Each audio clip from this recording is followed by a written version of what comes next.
everybody, and thanks for tuning in. This is the second episode of my new podcast series. Today was the last day of the 2023-2024 NBA season.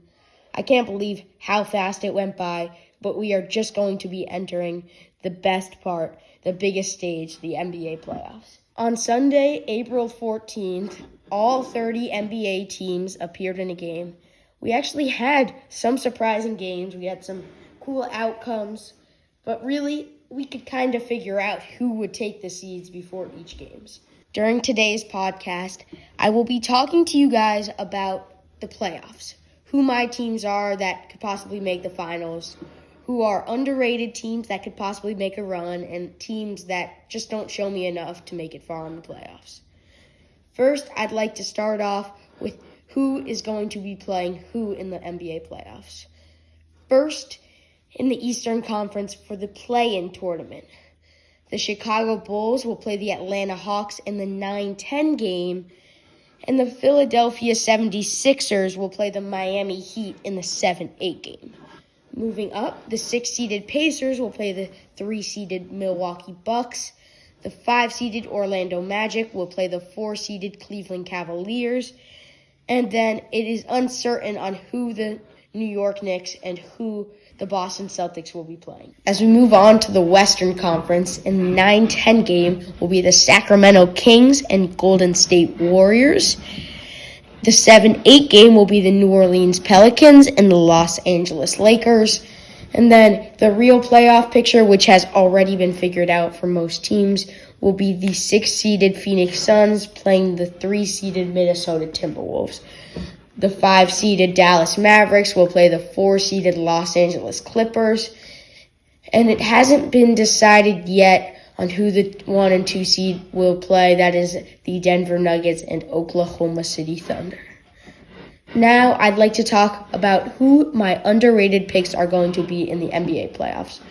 First, for the Eastern Conference, it's the Orlando Magic.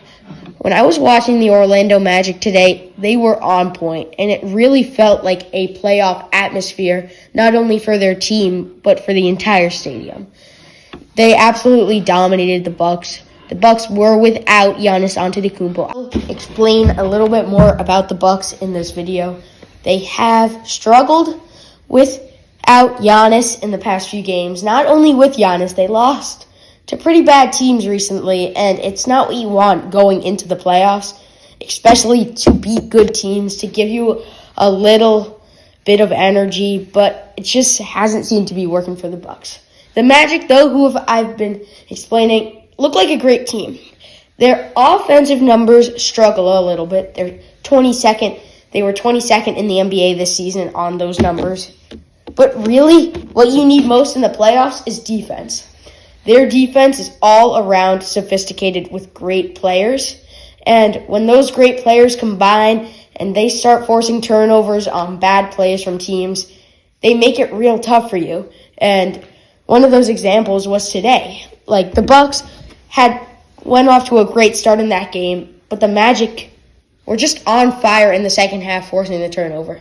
I don't want to explain too much about that game, but I just want to say how the Magic, not only in that game, but in games way before that, have been improving. They've kind of learned their strengths and their weaknesses, and they've gone after that. They have tackled it during practices, making it stronger during games, which is going to help because you can't have many weaknesses in the playoffs, especially for a young team.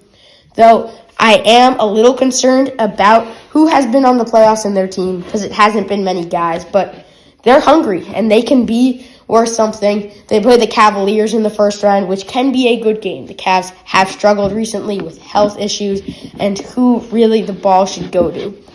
Now I'm going to move on to the Western Conference and my underrated picks, my top picks, and a cool, fun picks for them. In the games today, the Phoenix Suns played the Minnesota Timberwolves, which will be the series we see in the first round in the playoffs of the 6 and 3 seed.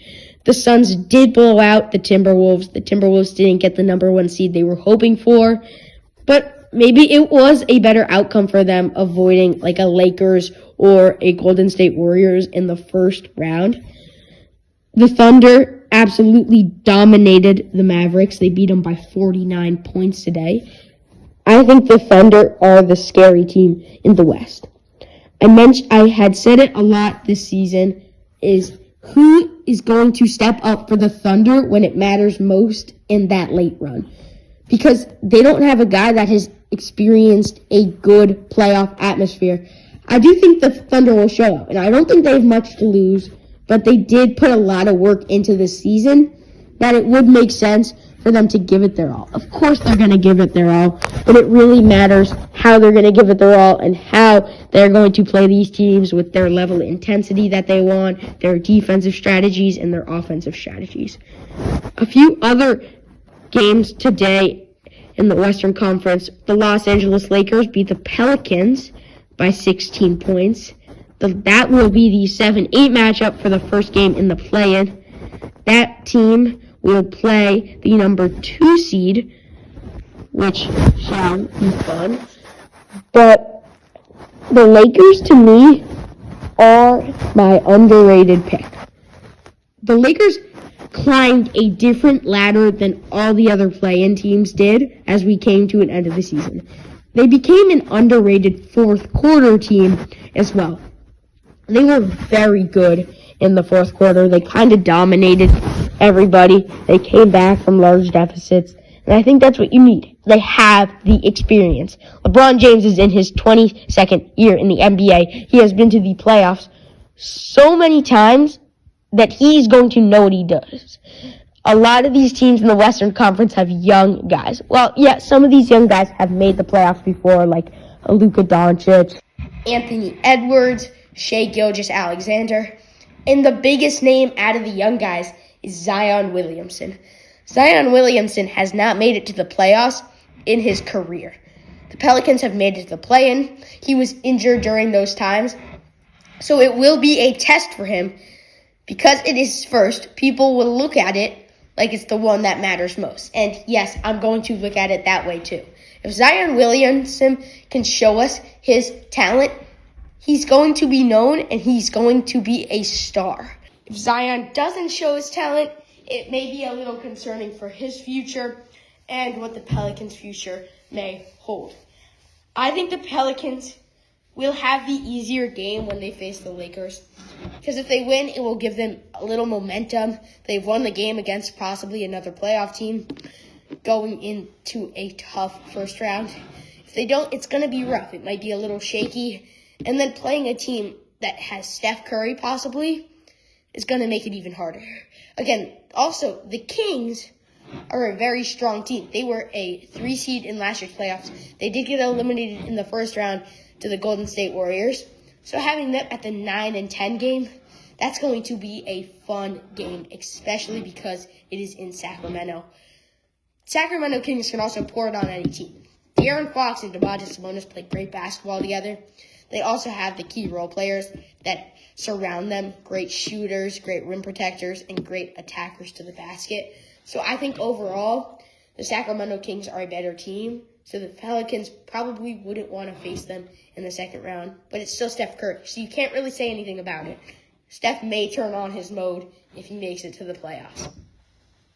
My team in the West to make it to the NBA Finals is going to be the Denver Nuggets.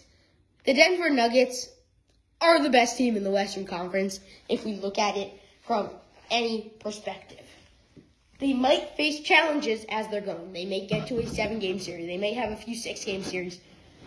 But still, they just made it to the finals. So for them to make it to the finals again will feel great. It will feel like past experience, and it will give them more energy to go back-to-back. The team in the West to stop them, to me, is the Phoenix Suns. For many people, it's not the Suns. The Suns haven't been their best point, haven't showed us really who they are. That's my perspective. They haven't shown us who they really are. It's tough to finally show us who they are when it comes to playoff time. Devin Booker and KD have kind of started to figure stuff out as we get to the end of the season. They avoided the play-in, which is huge for them. They can roll right into the playoffs and potentially get a good matchup against the Timberwolves. But somebody else that has been really on point is Bradley Beal.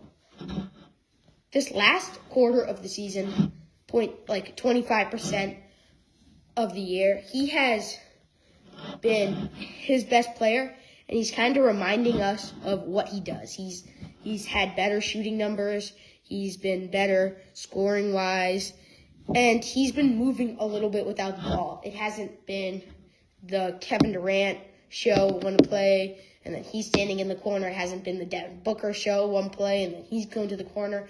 Bradley Beal has kind of shaped the offense a little bit. He's kind of found his role as a point guard for the Suns, which we didn't expect to see. We would have thought a little bit more Devin Booker, but he's shaping the offense. He's forcing guys to move. He's forcing guys to cut to the basket. He's forcing screens to be set, making shooters shoot, and all that will make the Suns a good team. They have good experience. They had a very tough schedule the second half of the season and kind of cruised right through it. Didn't have many stumbling points where they lost so many games in a row. They kind of won some and then maybe lost one and then won a few more. They had a better percentage than what they did in the first half of the season. That will be it for talking about my teams in the playoffs and what they stand for. I do want to mention a few other things on players that are going to need to succeed for their team in order to make it far. I said to you guys that I was going to talk about the Bucks in this episode, and that's what I'm going to do now. I'm going to have a long conversation about them. Personally, I am a Milwaukee Bucks fan, if you didn't know that. So that is the team I focus on. That's the team I watch games. Of course, I watch other teams. I focus on other teams. But I do want to talk a little bit about the Bucks, how they've kind of been playing great, but at the same time, can't show us anything. So it really started when they lost 4 straight games to, 3 of them to bottom-tier teams. The Grizzlies, the Wizards, the Raptors, and then they lost to the Knicks, which wasn't as bad, in a close game. That kind of gave us a little notice on the Bucks aren't going to be a team. Then they won a few. They beat the Magic and they beat the Celtics, both by big margins. And then late in the Celtics game, Giannis got injured. So Giannis has a calf strain, and from that day was noticed to be about 1 to 2 weeks. From that day, the playoffs started in about 10 days. Could have been 11 for the Bucks. We don't know the full playoff schedule, but Giannis, we were very worried. He kind of stumbled. He didn't really have a contact injury. He just kind of fell to the ground. What is okay, though, about the injury is Giannis did walk off on his own power. So it didn't show us that it was probably going to be an Achilles injury. From that day, I know everybody was very worried. I was worried too because, I'm a Bucks fan. So being a Bucks fan and seeing Giannis get injured is the worst thing that can happen. Especially Giannis getting injured. If that was a big injury, I don't trust Damian Lillard to be the guy to go to in the NBA playoffs. Like I mentioned, in that Magic game, the last game of the season, which is really big for playoff teams, to just kind of show we are hungry and we want to come and fight.